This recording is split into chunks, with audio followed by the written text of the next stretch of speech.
जय श्या राम। मित्रों, आज मैं आपके सामने जिस विषय को लेकर के उपस्थित हुआ हूँ वो विषय वास्तव में बहुत ही गंभीर है। बहुत ही ध्यान से आप आज इस वीडियो को सुनिए, समझिए और उस पर चिंतन और मनन करके अपने स्वयं की, अपने परिवार की, अपने कुल की वृद्धि कीजिए। विषय है आज का अपना पितृदोष। कुंडली में किन ग्रहों से पितृदोष उत्पन्न होता है और किन उपायों से उस दोष का निवारण होता है।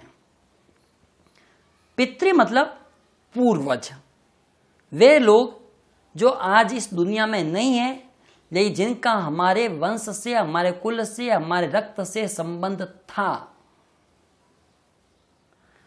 चूंकि किसी भी परिवार की वृद्धि, उन्नति और संतान सुख केवल पितरों के आशीर्वाद से ही प्राप्त होता है। इस विषय में मैं आपको बड़े आत्मविश्वास के साथ ही कह सकता हूं कि वंश वृद्धि के लिए जितने ग्रह कारक नहीं होते हैं, जितने देवता कारक नहीं होते, उतने पितृ होते हैं या हमारे घर के पितर होते हैं। अब ये पितृदोष उत्पन्न होता कैसे है, पहले तो ये बता देता हूं। यदि हमारे कुल में, खानदान में, वंश में यदि किसी की अकाल मृत्यु हुई हो, या जिनकी मृत्यु के उपरांत उत्तर कर्म या मृत्यु के बाद में किए जाने वाले जो कर्म हैं वो सही तरीके से संपन्न नहीं हुए हो, तो जिनकी अस्थियों का विसर्जन उचित तरीके से नहीं किया गया हो, तो ये सभी पितृदोष के कारण बन जाते हैं। हमारी कुंडली में पितृदोष है या नहीं है, ये जानना बहुत ही सरल है। आप भी अपने कुंडली में देख सकते हैं कि क्या आपकी कुंडली में पितृदोष है क्या। कैसे पता चलेगा? पहली बात तो सूर्य या चंद्रमा राहु और केतु के साथ में हो, युक्त हो, या राहु या केतु की दृष्टि सूर्य या चंद्रमा पर पड़ती हो। यदि साथ है तो ग्रहण योग बन जाएगा, सूर्य ग्रहण दोष और चंद्र ग्रहण दोष। और यदि दृष्टि संबंध बन रहा है तो वो पितृदोष भी है और ग्रहण दोष भी बन जाता है। सूर्य घर के पुरोधा होते हैं, जैसे कि पिता, दादा इत्यादि। किसी भी जातक की कुंडली में सूर्य की स्थिति देखने से उसके पिता, दादा इत्यादि पूर्वजों के बारे में जानकारी प्राप्त कर सकते हैं कि उसके पिता, दादा इत्यादि का क्या स्वभाव था, क्या सामाजिक स्तर था और वो कैसे थे। सूर्य और चंद्रमा के अलावा, अच्छा, चंद्रमा जो होता है वो माता या मातृपक्ष, जैसे नानी, दादी इत्यादि जो स्त्री पितर होते उनके बारे में, उसके बारे में जानकारी प्राप्त हो सकती है।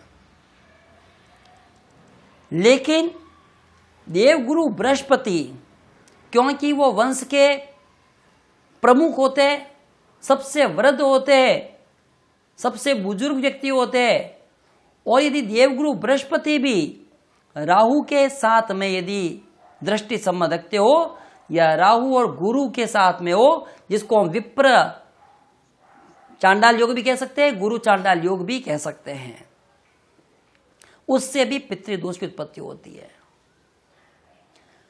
अब मैं बता रहा हूं आपको मंगल के बारे में। देखिए जातकों, सूर्य पिता का कारक होते हैं और मंगल रक्त का कारक होता है। और संबंध भी क्या होते हैं? रक्त संबंध। तो यदि मंगल का संबंध भी राहु या केतु से हो रहा है, राहु या केतु के साथ में मंगल स्थित है और या राहु की दृष्टि मंगल पर पड़ती है, तो यह भी पितृदोष उत्पन्न करता है। यदि किसी जातक की कुंडली में लग्न, चतुर्थ, सप्तम और दसम मतलब केंद्र में, चारों ही केंद्रों में यदि राहु केतु के साथ में सूर्य और चंद्रमा की युति हो रही है या मंगल के साथ में राहु का संबंध बन रहा है, देवगुरु बृहस्पति के साथ में राहु का संबंध बन रहा है, तो आपकी कुंडली में पितृदोष है। जिस जातक की कुंडली में पितृदोष होता है उसके स्वप्न में सांप अधिक दिखाई देते हैं। उनके स्वप्न में कोई व्यक्ति मरता हुआ नजर आता है या कोई मरा हुआ व्यक्ति उसे बार बार दिखाई देता है। उनके घर में कलह का वातावरण अधिक बना रहता है। घर में सुख शांति की कमी हो जाती है। उनका वैवाहिक जीवन सुखमय नहीं रहता है।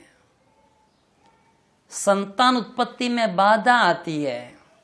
संतान उत्पत्ति होने पर भी संतान या तो रोगग्रस्त होगी या संतान में कोई न कोई विकार रह जाएगा, वह पूर्ण रूप से स्वस्थ नहीं होगा।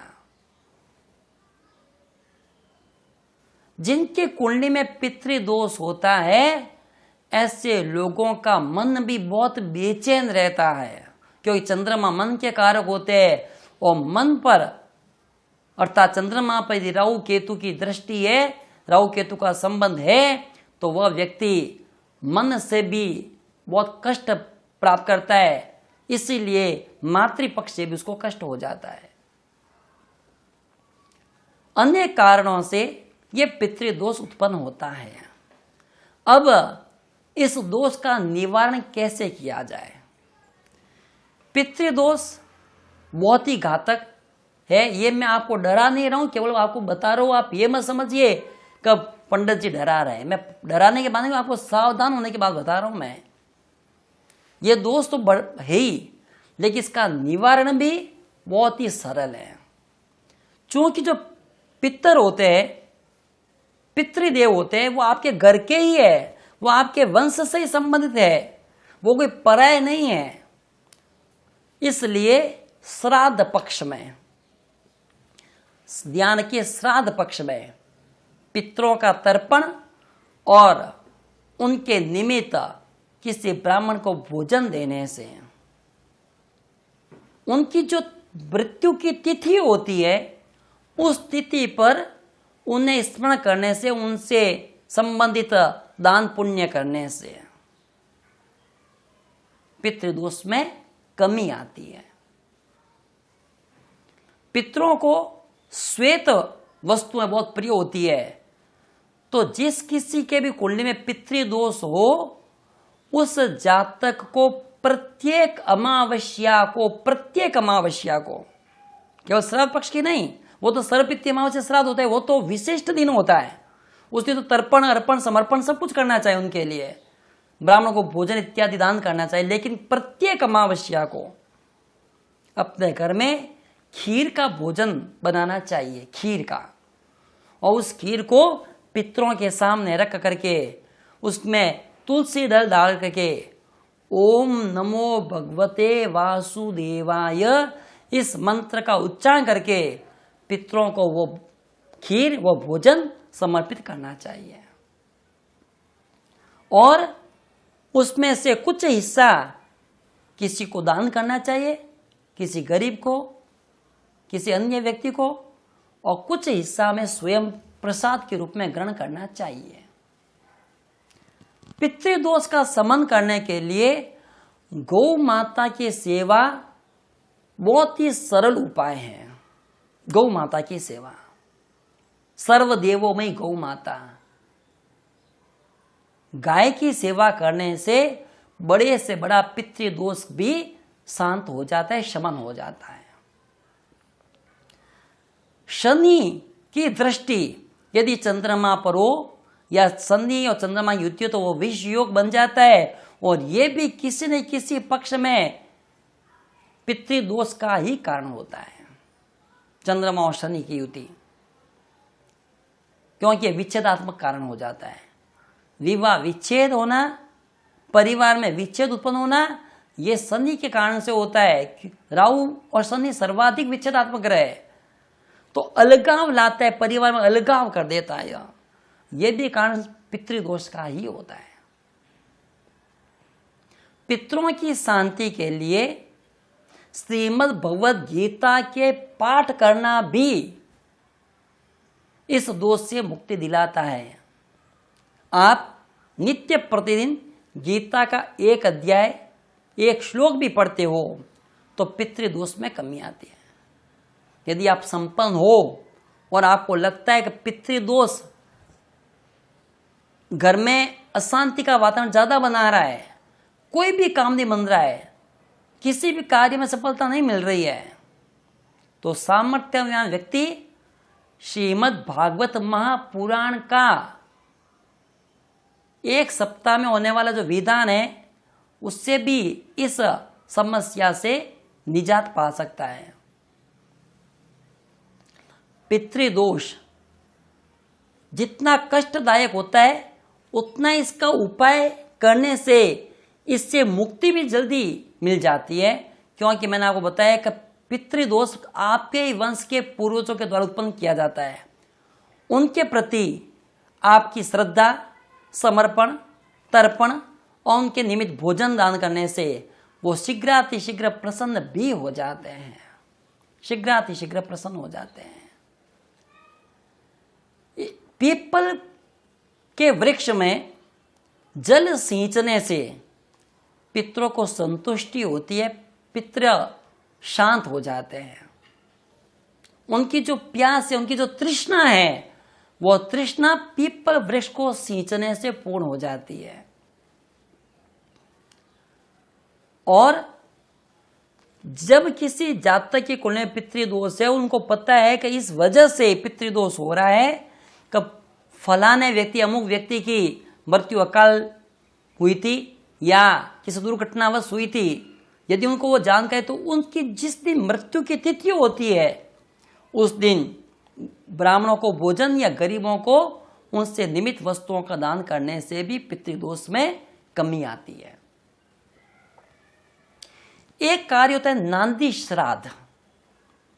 जब घर में कोई शुभ कर्म होता है, विवाह, गृह प्रवेश इत्यादि, तो हम अपने पूर्वजों को उस पूजा में बुलाना भूल जाते हैं। कर्मकांड कराने वाले पंडितों को, विद्वानों को भी इस बात का ध्यान रखना चाहिए कि आप जिस घर में गए हो पूजन करवाने के लिए, ग्रह शांति विधान वगैरह करवाने गए हो, उस घर के पूर्वजों की पूजा भी करानी चाहिए, अन्यथा इससे भी पितृदोष उत्पन्न हो जाता है। और वह पितृदोष उस वंश को तो तकलीफ देता ही है, साथ में कर्म कराने वाले पंडित महोदय को भी कष्ट का भागीदार बना देता है। तो पितृदोष से जो है घर की उन्नति न हो रही है, वंश वृद्धि नहीं हो रही है, सुखमय वातावरण नहीं बन रहा है, तो मैंने जो आपको उपाय बताए हैं, पितरों का पूजन, तर्पण, समर्पण, भोजन और उनसे संबंधित दान देने से यह कार्य हो सकता है संपन्न। तो अमावस्या को इनका विशेष दिन होता है। अमावस्या को किसी भी पितरों के निमित्त आप दान पुण्य इत्यादि कर सकते हैं। धन्यवाद। जय श्री राम।